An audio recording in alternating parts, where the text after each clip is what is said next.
tried to use, this is somebody else's tools and everything. Got a bit of wind blowing, making excuses, and it's been 15 years since I welded aluminum on a residential.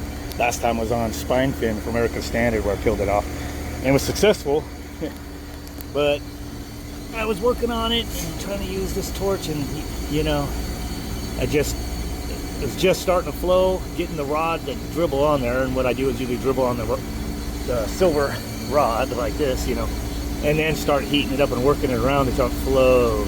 And it was going to be a real challenge because it was going to be on the inside diameter of this on this tube, but it burned a hole right in there. This stuff's so thin.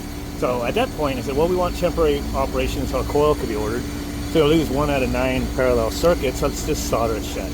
Solder it shut. This is on a surgical room, I guess, so they got a rolls on there, and it's going to be over capacity most of the time anyway on a small room, so it'll only run balls out a little bit, and then it's going to be more unloaded. So even though it is the Arizona desert, it's probably going to survive until they change the coil. Anyway, I volunteered to come out here and just try my hand at welding on the aluminum, and just Plan B though worked.